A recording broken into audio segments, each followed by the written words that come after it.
चलिए, we have completed 4 tense. At first present simple, present continuous, present perfect and present perfect continuous. Now here is the 5th tense, past simple. One of the most important tense of your grammar. आपके grammar का सबसे important tense. देखिए, आप लोग जो छोटी class में जो स्टोरी राइटिंग, ऐसे राइटिंग, कंपोजिशन जो आप भी लिखोगे 10th तक 11th 12 सब में लिखते हैं, उसमें मोस्ट ऑफ जिस टेंस का प्रयोग होता है पास्ट सिंपल टेंस का। यदि आप देखोगे कि आपके जो ज्यादातर जो पार्ट है, जिस स्टोरी वाले पार्ट है, उसके सभी क्वेश्चन आंसर है वो किस में है? पास्ट सिंपल में। मतलब ये कि एक तरफ 11 टेंस, एक तरफ 12 टेंस पास्ट सिंपल टेंस, 50%, एक तरफ ये 50% है और 11 मिलके 50% है। पास्ट सिंपल टेंस का इतना इंपॉर्टेंस है। अब कैसे क्या है मैं आपको बताऊंगा कि बचपन में ऐसी कई चीजें जो रट्टा मार के आपने याद की है। यदि आपको पास्ट सिंपल आता होता तो 80% चीज तो नॉर्मल हो जाती। कैसे हो जाती इसको बताने के पहले हम स्टार्ट करते हैं प्रेजेंट की दुनिया से बाहर निकलकर पास्ट सिंपल। देखिए, जैसे कि नाम से जाहिर है, पास्ट का मतलब गुजरा हुआ कल, जिसका वर्तमान पर कोई प्रभाव नहीं है। ठीक है, जो काम हो चुका है, पहले हो गया है, जिसका जिक्र हम कर रहे हैं, that is the past simple. अब इसकी पहचान बहुत सिंपल सी पहचान है। मैं पहचान वगैरह इससे ज्यादा एक्सरसाइज में भरोसा करता हूं। सबसे पहले या ये या था थे थी, ये दोनों हो सकती है। जैसे मैंने खाना खाया, that is the past simple. मैंने खाना खाया था, that's also past simple tense. मैंने गाना गाया, पास्ट सिंपल। मैंने गाना गाया था, that's also past simple tense. देखिए, पहचान मैंने कहा कि यहां के लिए वो जरूरी है, इसके लिए, दिमाग के लिए, क्योंकि कोई भी वाक्य जब आप सोचते हो तो सीधा दिमाग में हिंदी वर्जन हमारे सीधे दिमाग में आएगा, और दिमाग को उसी समय 1 सेकंड के कुछ हिस्से में पता चल जाना चाहिए कौन सा टेंस है। मेन चीज तो सबसे पहली बात है कि इस वाक्यों की भीड़ में, सेंटेंस की भीड़ में आपको ये पता करना कि ये सेंटेंस किस टेंस का है, ये सेंटेंस किस टेंस का है। बाकी तो सब लिखी लिखाई चीज है, रूल्स एंड रेगुलेशन है, क्योंकि उस बाकी में तो आपको कुछ करना ही नहीं, क्योंकि बाकी के रूल्स तो लिखे हुए हैं। आपके दिमाग का तो सिर्फ एक ही काम है, आपको वाक्यों की भीड़ में से ये पता करना कि यार ये वाला ये टेंस है। इतना जिस दिन आ गया उस दिन आपको पता चल जाएगा। जैसे 5 पकवान आपको रखो तो आपको कितने जल्दी पता चल जाता है, ये गुलाब जामुन है, ये रसगुल्ला है, ये वो है, ये वो है। देख के एक कुछ करना भी नहीं पड़ता है। और कई लोग तो आंख बंद करके सूंघ के पता कर लेते हैं, ऐसे बुकड़ लोग भी होते हैं, क्योंकि वहां पर आपकी भूख होती है। यदि आपके अंदर ये सीखने की यदि भूख हो तो वो फिर वैसे ही पता चल सकता है, जैसे कि आंख बंद करके आपको मिठाइयों के बारे में आपको पता चल जाता है कि ये मिठाई ऐसी है। ठीक है ना? अब पास्ट सिंपल की सबसे पहली पहचान ये बता दी मैं, एडवर्बियल। इसमें देखिए, एक तो यस्टरडे,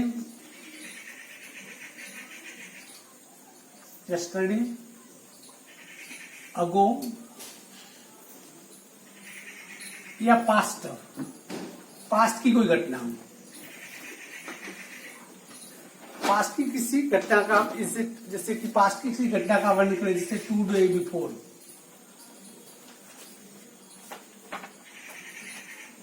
ठीक है, इस प्रकार से यदि शब्द आ जाए, ये डिपेंड करता है आपकी साइकोलॉजी के ऊपर। ये जरूरी सिर्फ नंबरों के लिए, क्योंकि वो पूछ लेगा तो आपको वो वाक्य देखकर पता चल जाना चाहिए कि ये पास्ट सिंपल टेंस क्यों इंग्लिश में लिखा हुआ वाक्य। बाकी जब आप इंग्लिश बनाते हो, हिंदी टू इंग्लिश आप जब कन्वर्ट करते हो, तब कोई बड़ी बात नहीं है, तब तो इन चीजों की उतनी जरूरत पड़ेगी नहीं आपको। ठीक है, अब यहां पर देखिए इसका रूल्स बहुत सिंपल सा रूल्स है। सब्जेक्ट प्लस वर्ब की सेकंड फॉर्म प्लस ऑब्जेक्ट, या अफर्मेटिव वाक्य या सिंपल वाक्य। इंट्रोगेटिव क्या बनेगा इसका?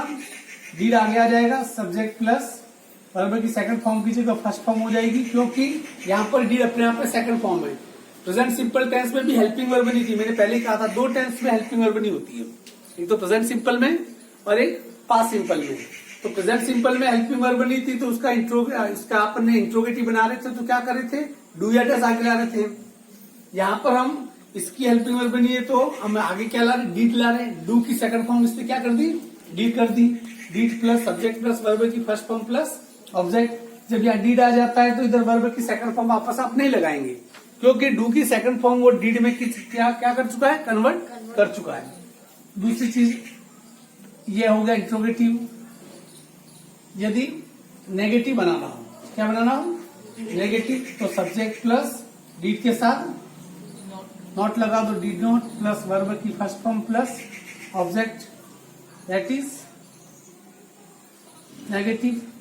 यदि WH वर्ड वाला हो तो क्या करेंगे, WH वर्ड को क्या करेंगे, हम आगे कर देंगे, WH word plus did plus subject plus verb की फर्स्ट फॉर्म प्लस ऑब्जेक्ट। ये क्या हो जाएगा, ये WH वर्ड। ये इसके सिंपल से 4 रूल है। और मैं इसके बहुत सारे वाक्य इस टेंस को मैं कल तक चलाऊंगा, 2 दिन चलाऊंगा, क्योंकि इंपॉर्टेंट टेंस है। इसे इतना ही तो करना था कि सब्जेक्ट प्लस वर्ब की सेकंड फॉर्म प्लस ऑब्जेक्ट, पर पिछले 10 सालों से हमसे वो भी नहीं हुआ। फिर भी हम तो थर्स्टी को रटते ही रहे, हम लॉयन एंड माउस रटते ही रहे, कोई ऐसे वगैरह ऐसा कुछ होता था हम रटते ही रहे। इतने 3 शब्द तो सीख रहे थे, इनको ही तो जमाना था, सब्जेक्ट प्लस वर्ब की सेकंड फॉर्म प्लस ऑब्जेक्ट। अब आप कहोगे ऐसा कैसे हो गया, मैं कोई भी कहानी ले ला, जिससे मैं थर्स्टी क्रो लेता हूँ, ठीक है ना, आप कहोगे थर्स्टी क्रो क्या लो, पर मैं लूंगा उसको, इसलिए लूंगा आपको बताने के लिए कि ये कहानी आपके जहन में अभी भी है, क्योंकि आपने रटी हुई है। जब आपने याद की थी तब बना के नहीं लिखी होगी आपने क्या की, रटी होगी। और रटने में, एक कहानी को रटने में 4 से 5 दिन लगते हैं, फिर भी 10वें दिन बाद उसे भूल जाते हैं। ऐसा सबके साथ हुआ था, मेरे साथ भी हुआ था, इसलिए मैं कह रहा हूं, ठीक है ना, क्योंकि ये आपको पता था, फिर भी आपको थर्स्टी क्रो रटनी पड़ी। वो क्यों रटनी पड़ी, उस बैरियर को अपन आज हटाते हैं। कारण क्या है कि आप इंग्लिश यदि पढ़ते भी हो इसको, तो एक फैशन है ये। आप क्या है कि ये इंग्लिश बोलना सीख जाऊंगा, ये मन में सोचते नहीं हो। आपके मन में है कि इसको पढ़ना पड़ता है, इसलिए पढ़ लिया, एक तरफ लिख दिया, रख दिया, एक तरफ पढ़ दो इसे, फिर कौन से यूज करें।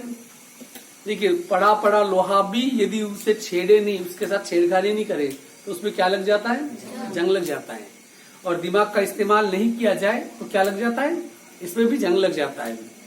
लोहे का जंग तो छुड़ाया जा सकता है, पर इसमें जब जंग लग जाता है ना, वो छूटता नहीं। उसके लिए कोई रैगमाल नहीं बनाएगी, घिस घिस के उस जंग को क्या करो, उतार दो। तो अपन क्या करते हैं, वो थोड़ा लगा हुआ जंग है पुराना, उसे आज क्या करते, उतारते हैं। जैसे थर्स्टी क्रो कहानी, कुछ वाक्य से जो पास्ट सिंपल से नहीं बनेंगे, उन वाक्यों को मैं लिखूंगा ही नहीं, उन वाक्यों को मैं यहाँ पर लिखूंगा ही नहीं, मैं सीधे पहुंचूंगा। अर्थात कि थर्स्टी क्रो कहानी में 90% वाक्य पास्ट सिंपल के, पर फिर भी हमने रटा। मैं इसके कुछ उदाहरण बताता हूं आपको, जैसे थर्स्टी क्रो का ही देखिए।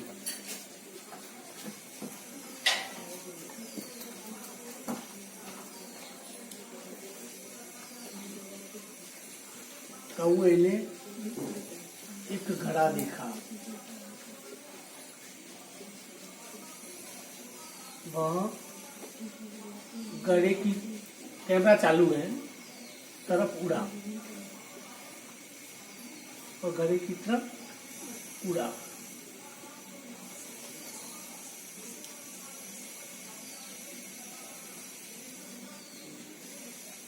घड़े में पानी कम था। उसने एक तरकीब सोची, उसने एक तरकीब सोची। उसने कंकड़ इकट्ठे किए। उसने एक एक करके कंकड़ घड़ी में डाले।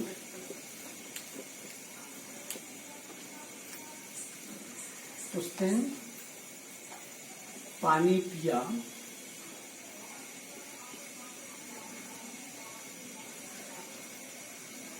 वह बहुत खुश हुआ, अंत में वह उड़ गया।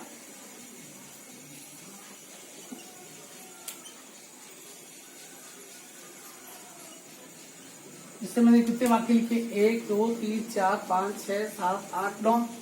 और आपने जो कहानियां याद की वो 12 वाक्य से ज्यादा की नहीं होती थी। आपको वो भी पता है कि आप एक नंबर टॉपिक डाल के नंबर 1 डाल, इसी प्रकार से आप याद करते थे, क्योंकि इतना लंबा चौड़ा लिखा हुआ एक साथ हो तो याद होता नहीं। हम एक एक वाक्य क्या करते थे, याद करते थे, 10-12 वाक्य याद कर देते थे और हमारा काम हो जाता था। हमने फिर यही किया। जैसे इस कहानी में मैं 2-4 वाक्य और जोड़ दूं, जो कि मैंने आपको पढ़ाए नहीं, अलग पैटर्न के वाक्य हैं, उन्हें अपन टेस्ट के बाद पढ़ेंगे, तो ये कहानी इसका मतलब पूरी हो जाती है। ये कहानी का 80% 90% तो हो गया, 2-4 वाक्य होते कहानी पूरी हो जाती है। अब इसको भी हमने रट के याद किया। देखिए इसमें ये पूरे पास्ट सिंपल में कहानी इसलिए आ रही है क्योंकि ये घटना पहले क्या हो चुकी है, घट चुकी है। क्या हो चुकी है? ये घट चुकी है, इसलिए ये पूरा पूरा किस पे आएगा? पास्ट सिंपल में। ठीक है, जैसे कौवे ने गधा देखा, क्या बनेगा? सबसे पहले सब्जेक्ट क्रो, द क्रो, पहला काम हो गया सब्जेक्ट। फिर क्या है? वर्ब की सेकंड फॉर्म, वर्ब क्या है? देखना, द क्रो सा ए, गधे को कहते हैं पिक्चर, द क्रो सा ए पिक्चर। ठीक है, ये हो गया।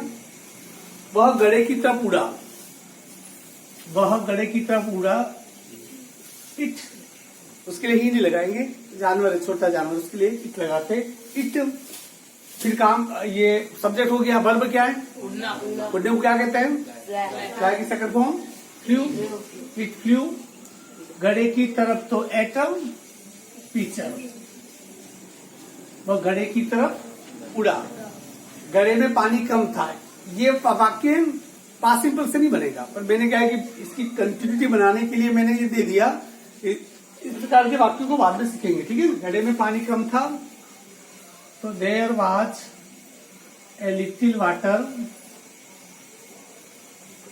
Water in the picture. ठीक है, उसने एक तरकीब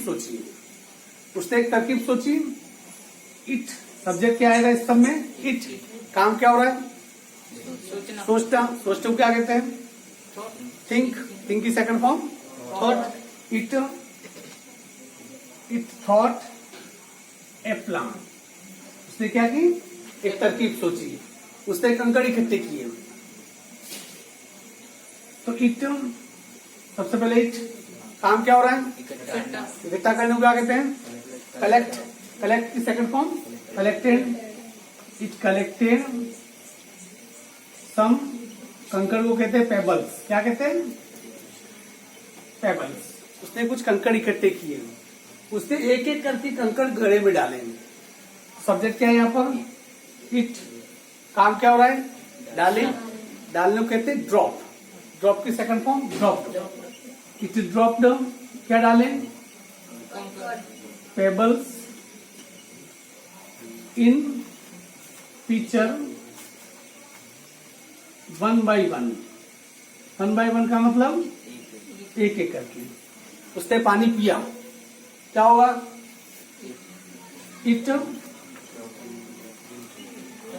पीने को क्या कहते हैं? पीने क्रिया को इसको कहते हैं ड्रिंक, की second form drink. It drink water, वह बहुत खुश हुआ, वह के लिए इट। काम क्या हो रहा है? हुआ, होना। इट बिकेम की सेकंड फॉर्म इट बिकेम, खुश हुआ, क्या हुआ? हैप्पी। अंत में वह उड़ गया। At last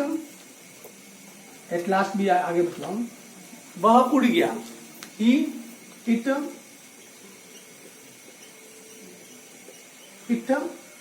flu away at last. आगे भी लगाओ तो कुछ बुरा नहीं है, ठीक है ना। अंत में वह उड़ गया। इसको कहते हैं फ्लाई अवे, सेकंड फॉर्म इसकी फ्लू है। अब ये देखिए मैंने कुछ भी नहीं किया है, मैंने सिर्फ ये किया कि एक रूल्स को फॉलो किया, सब्जेक्ट प्लस वर्ब की सेकंड फॉर्म प्लस ऑब्जेक्ट। अब तुम ये भी कह सकते हो, मुझ पर इल्जाम लगा सकते हो कि इट में बी बाय इंसिडेंट, ये तो इसी कहानी में होता होगा, दूसरी में नहीं होता होगा। तो एक आपको उदाहरण और मैं बता देता हूं ताकि आपको ये पता चल जाए कि ये कहीं पर भी होता है, ठीक है ना। मैं मीठा के लिए थोड़ी देर के लिए कैमरा बंद कर दूं।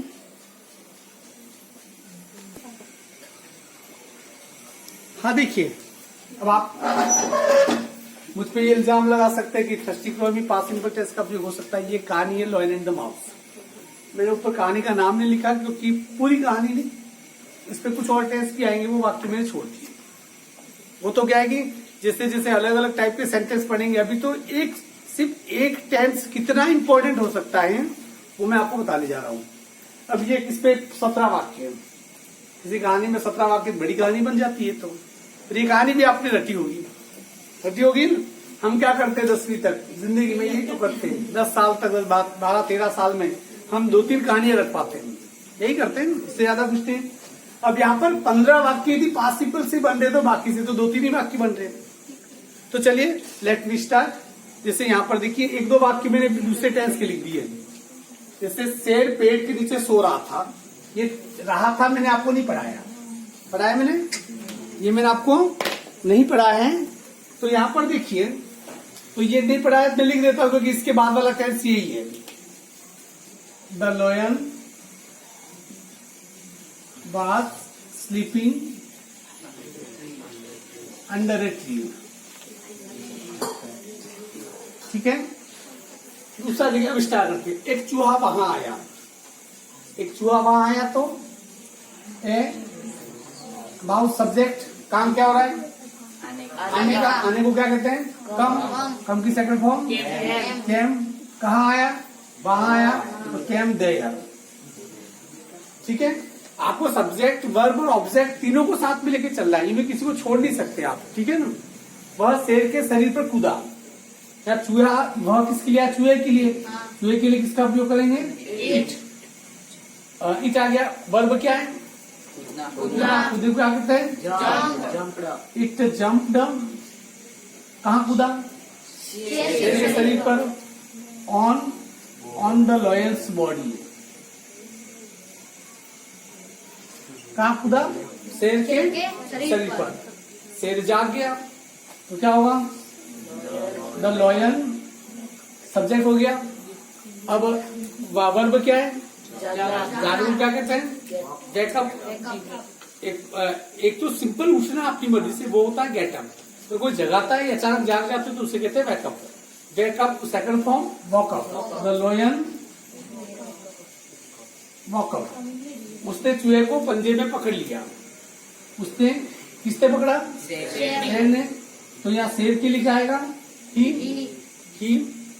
काम क्या हो रहा है, पकड़ने को क्या कहते हैं, कैच की सेकंड फॉर्म कॉट।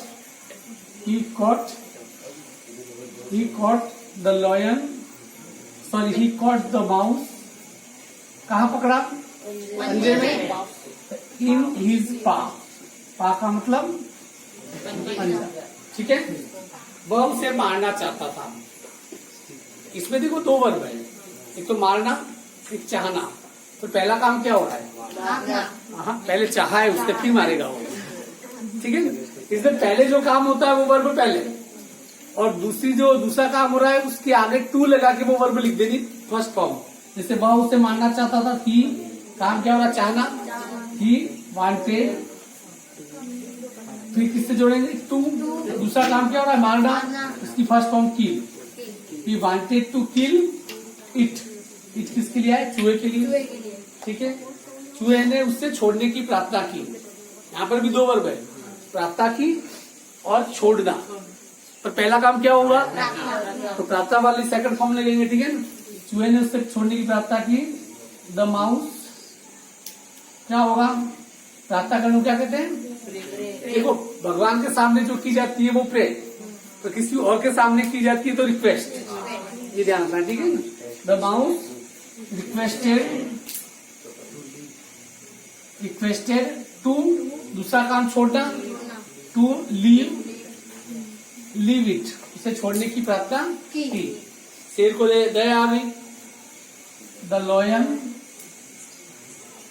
दया आने को कहते हैं टेक पिट्टी, सेकंड फॉर्म टुक पिट्टी, द लॉयन टुक, अरे मैं वो नहीं बोल रहा जो तुम समझ रहे हो, द लॉयन टुक पिट्टी, ये तो ऑन द रिकॉर्ड है, बाकी तो मैं व्याख्या कर लेता इसकी। द लॉयन टुक पिट्टी, शेर ने उसे छोड़ दिया, शेर ने उसे छोड़ दिया, द लॉयन, छोड़ने को क्या कहते हैं, left, the lion left him, उसे छोड़ दिया, चूहा भाग गया, सब्जेक्ट, द माउस, भागने को क्या कहते हैं, रन अवे, रन अवे की second form run away, the mouse क्या हो गया, रन अवे। एक दिन शेर जाल में फंस गया, एक दिन तो वन डे, देखिए ये वाक्य है ना, शेर जाल में फंस गया, ये पैसिव वॉइस है, हम ये जो भाग पढ़ रहे हैं वो एक्टिव वॉइस है। एक इसका दूसरा भाग होता है पैसिव वॉइस, वो क्या है वो जब हम पढ़ेंगे ये टॉपिक इसके बाद तब उसे हम पढ़ेंगे, ठीक है। One day the lion was caught in A net, caught in A net, शेर जोर से दहाड़ा, द लॉयन, काम क्या हो रहा है, दहाड़ना, दहाड़ने को रोरल कहते हैं, सेकंड फॉर्म रोरल्ड, किसे दहाड़ा, जोर से, तो लाउडली, चूहा वहां आया, सब्जेक्ट क्या है, द माउस, आने को क्या कहते हैं, कम, कम की second form came, the mouse came, came there, वहां आया, उसने अपने तेज दांतों से जाल काट दिया, उसने के लिए यहाँ उसने किसके लिए आ रहा है, तो उसके लिए क्या आएगा, इट, काम क्या हो रहा है, काटना, काटने को क्या कहते हैं, कट, कट कट कट, मतलब तीनों फॉर्म कट ही होती है, इट कट, किसको काटा, it cut the net with, he cut the net with its sharp teeth, sharp teeth, it's मतलब कि उसके तेज दांतों से, ठीक है ना, शेर आजाद हो गया, द लॉयन, होने को क्या कहता है, अभी लिखाया था मैंने, बिकम, बिकम की second form became, the lion became free, अब वे दोस्त बन गए, नाउ वे के लिए दे, बन गए, बनने को क्या कहते हैं, बिकम, बिकम की second form now they became, मतलब ये कि जो लॉयन एंड माउस पिछले 10 सालों से आपको परेशान कर रही है, वो आप इजीली लिख सकते हो, इजीली तभी लिख सकते हो जब इसकी वोकेबुलरी आपको पता हो, आपके पास शब्द भंडार होना चाहिए। If you have no any vocabulary then you can't, तब आप नहीं कर सकते हो, ये तब आपके लिए क्या हो जाएगा, मुश्किल हो जाएगा। Is it clear? मैंने कल भी आपको, मुझे एक्चुअली समय नहीं मिलता है, बहुत कम समय मिलता है, इसलिए मैं होमवर्क सेंड नहीं कर पाया, पर चलो मैं इस संबंध में कुछ होगा, यदि कर पाया तो मैं इसके आपको कर लूंगा। वीडियो में नहीं करूंगा तो भी मैं क्या करूंगा, फोटो खींच के मैं आपको क्या करूंगा, सेंड कर दूंगा, तो आप क्या कर सकते हो, वीडियो आपने उसके हिसाब से आप होमवर्क कर सकते हो। ये सब उतारना बहुत अनिवार्य, क्यों उतारना अनिवार्य मैं आपको बता दूंगा। ये आपके पास कलेक्शन रहेगा, ये कम से कम लर्निंग इंग्लिश वाला सीख रहे हो, ये कम एक रजिस्टर भरेगा आपका, मैं जानता हूँ। वो एक रजिस्टर मैंने आज से 20 साल पहले जिन बच्चों को मैंने पढ़ाया है, उन सबके पास वो रजिस्टर आज भी है, क्योंकि मैं ये पहली बार नहीं पढ़ा रहा हूँ, मैं उसके पहले भी पढ़ा चुका हूँ। आप देख लेना, मेरे जो पुराने स्टूडेंट हैं उनके पास वो रजिस्टर आज भी मौजूद होंगे, क्योंकि वो आज तक काम आ रहे हैं उनके, क्योंकि ये चीज ऐसी है ना जो हमेशा काम आएगी। इंग्लिश सीखती है तो क्या आएगी, आज तो मैं हूं, कल नहीं रहूंगा, तुम नहीं रहोगे, तुम कहीं चले जाओगे, दूर हो जाएंगे, तब कौन कॉपी रहेगी, उसमें चीजें वापस आप क्या कर सकते हो, आप देख सकते हो। Is it clear? चलिए, इंग्लिश क्लास के लिए काफी।